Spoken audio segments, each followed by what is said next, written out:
Aduh. Weh, Aduh. Feni, mau kemana? Ini gue mau ketemu sama seorang pebisnis sekaligus kolektor dari bonsai mini. Weh, sama dong, gue juga mau ke situ. Tas dulu. Penasaran gak siapa orangnya? Penasaran dong. Soalnya gue pengen tahu banget sih gimana caranya dia bisa dari tahap koleksi satuan doang sampai akhirnya sekarang dia jadi pebisnis. Makanya, tapi buat collectors yang penasaran, pengen tahu gimana sih proses perjalanan dia sampai sekarang. Nah, nonton video ini sampai selesai, tapi jangan lupa untuk like, comment, subscribe, dan share video ini di seluruh sosial media kalian. Yuk ikut gue!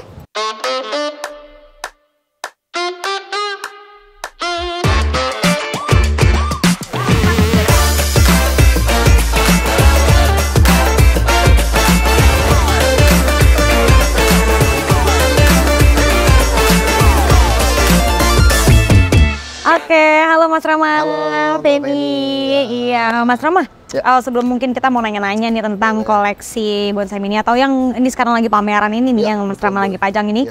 Mau tahu dulu dong, mungkin boleh perkenalan dulu buat teman-teman collectors. Ya, halo, nama saya Rama. Kita dari Jakarta Selatan.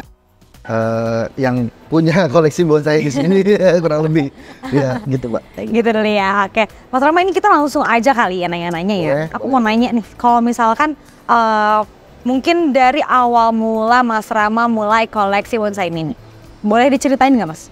Ya, jadi saya suka bonsai itu awal mulanya tahun 2019. Nah, itu sebelum pandemi pasti.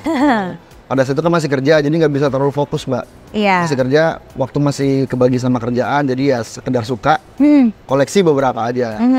Nah 2020 saya resign, baru mulai tuh kumpulin, beli lagi, dan kita ikut berkomunitas. Ikut berkomunitas, sampai akhirnya pohon banyak dong.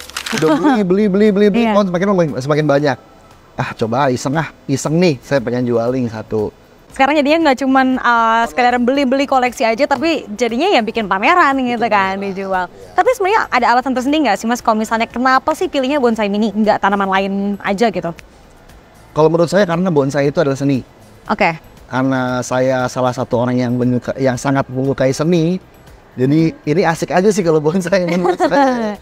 Dia contoh misalnya ini kalau kita kebayangin, dia tuh emang kayak pohon besar di alam. Betul. Apalagi ditambah sama kayak yang kayak mana? Dikasih pajangan seperti ini. Iya. Kayak menarik gitu. Kadang aku kalau bisa pulang kerja, suka nongkrong di depan itu bisa sampai jam 2 pagi. Coba ngeliatin pohon, ngeliatin satu-satu. Itu bisa tenang banget loh. Bisa bikin tenang. Ya damai ya.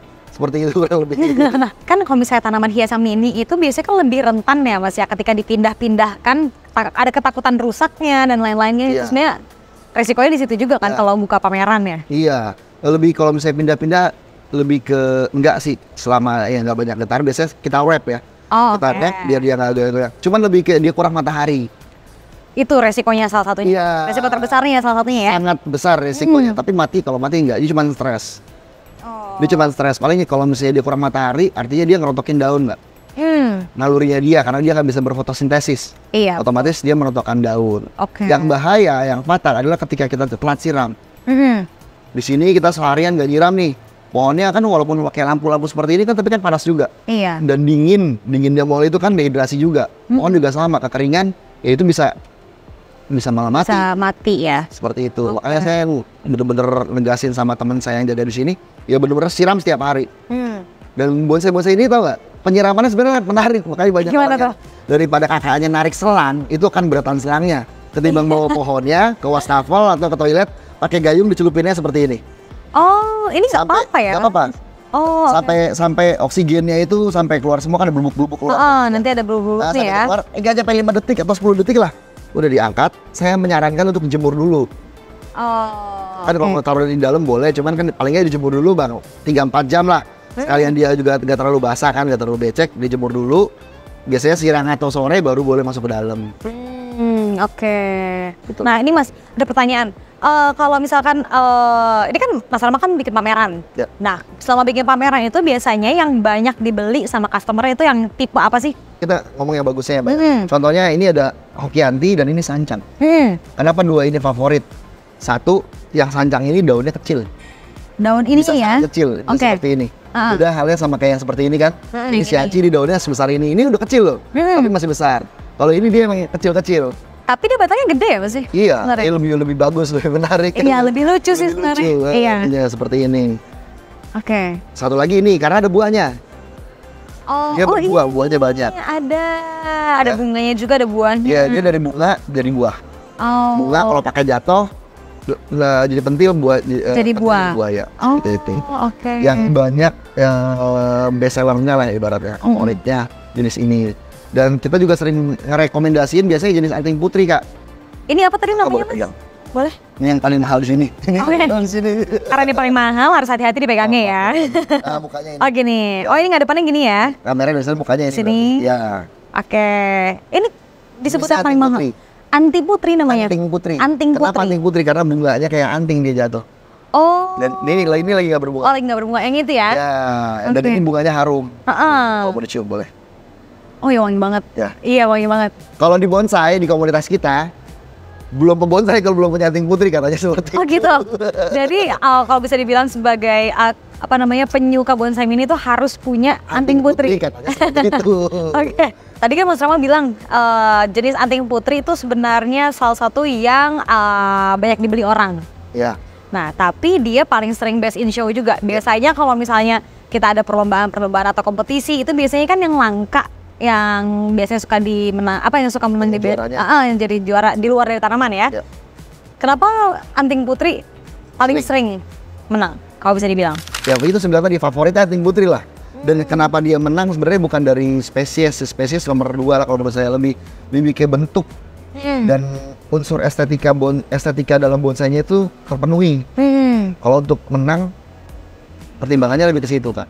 Nah, kalau misalnya spesies itu nomor 2 lah. Oke, jadi spesies. Cuman memang kebetulan aja yang menang. Seringnya ini. Kebetulan.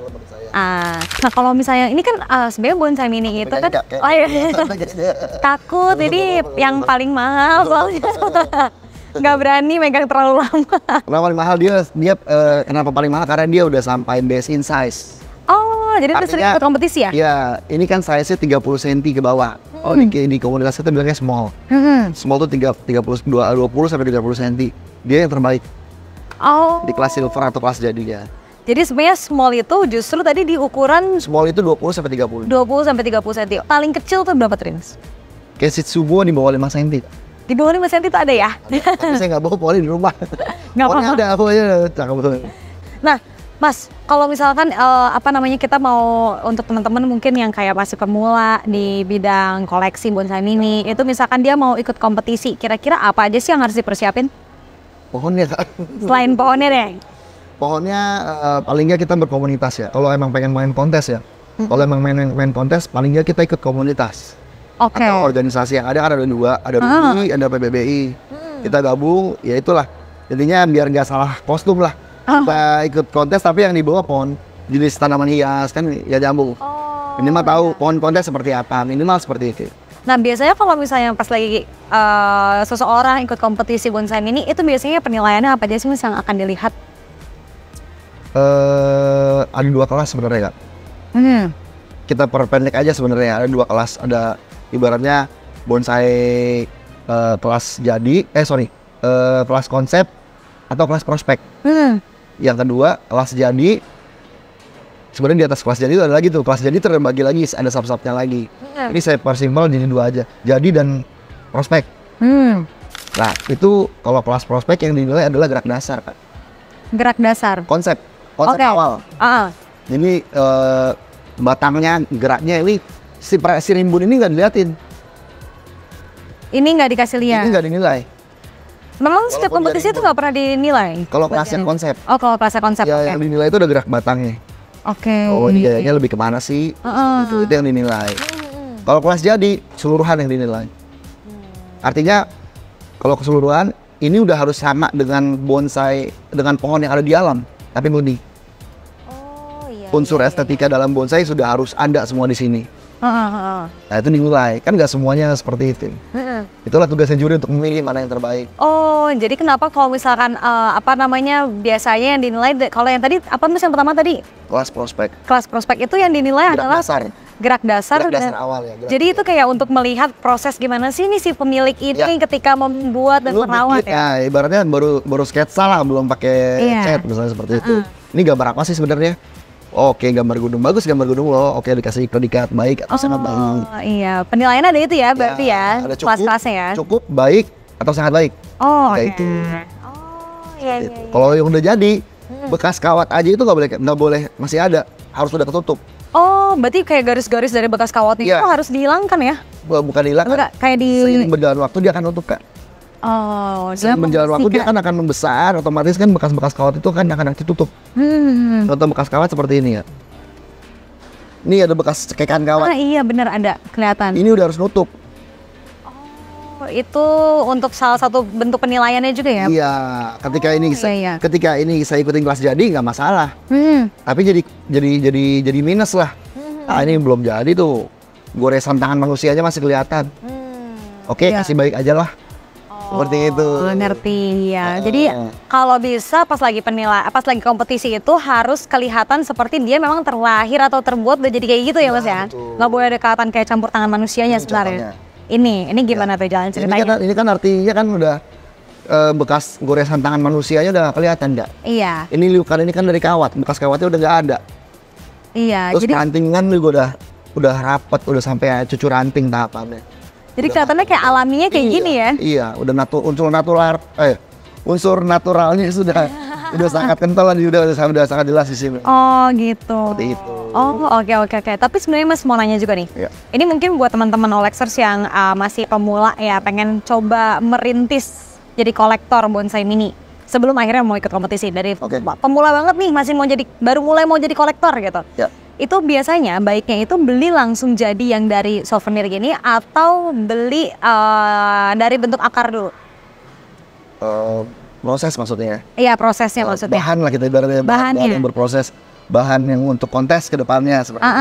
Kalau menurut saya, kalau masih awam banget, riset dulu. Riset dulu. Bonsai itu apa?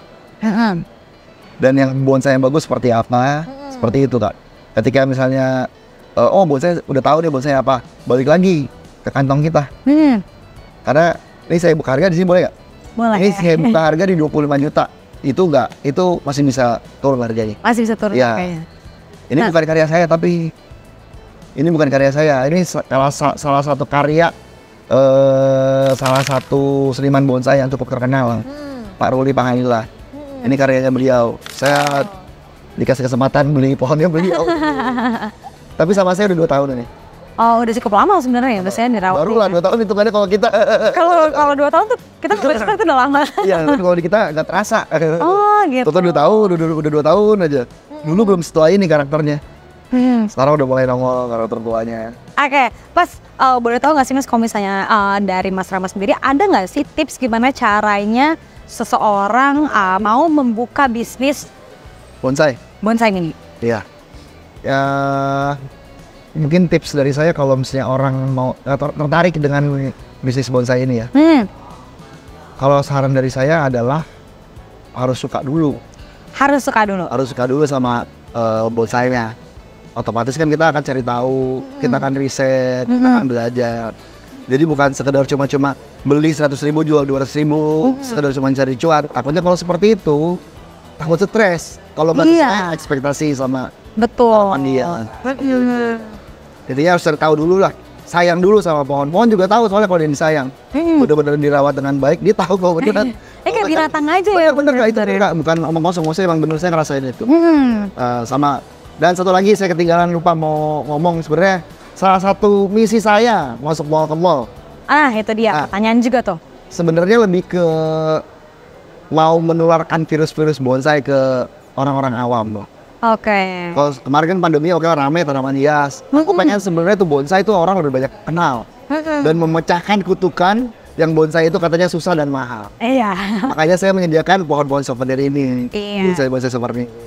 Itu juga salah satu dari pertanyaannya Mas, kok bisa ya bonsai mini harganya 150 ribuan ternyata ada ternyata sebenarnya ya. Nggak semuanya itu di mata orang-orang awam tuh mereka mahal kan taunya kan. Orang taunya oh bonsai mahal, oh bonsai susah. Iya. Oh nggak susah kok, perawatannya cuma tinggal celupin aja setiap hari. Iya. Cuman masalahnya kan konsistennya. Itu dia. Apapun kita harus konsisten. Kita mau melihara kucing, kita mau melihara anjing, kita harus konsisten. Maka Betul. setiap hari sama kayak pohon bonsai. Iya. Kuncinya adalah konsisten dan juga belajar riset dulu ya Mas ya. Riset dulu betul. Oke, baiklah kalau begitu.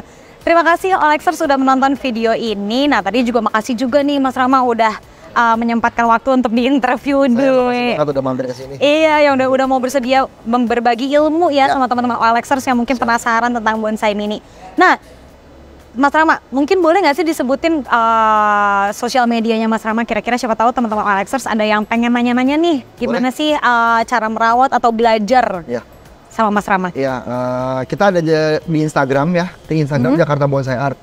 Kalau mau berkunjung ke galeri kita kebetulan yang mini-mini dan di rumah ya. Kalau yang gede-gede saya taruhnya di Depok.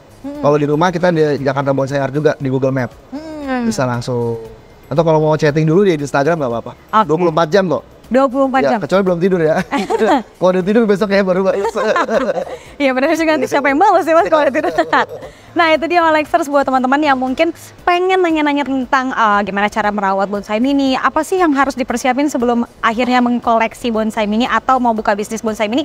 Bisa langsung ke Instagramnya Mas Rama di Jakarta Bonsai Art. Jakarta Bonsai Art. Nah buat Olexers mungkin yang juga pengen mulai meniti karir atau bisnis langsung aja bisa cek cari bonsai mini di aplikasi Olex atau di www.olex.co.id. Nah, Olexers jangan sampai lupa untuk kalau misalnya teman-teman Olexers ada yang pengen dibahas nih hobi apa sih yang selanjutnya bakal kita bahas di episode selanjutnya, bisa langsung aja ke kolom komen dan jangan lupa untuk like, comment, subscribe dan share video ini ke seluruh sosial media kalian. Sampai jumpa di next video. Bye bye.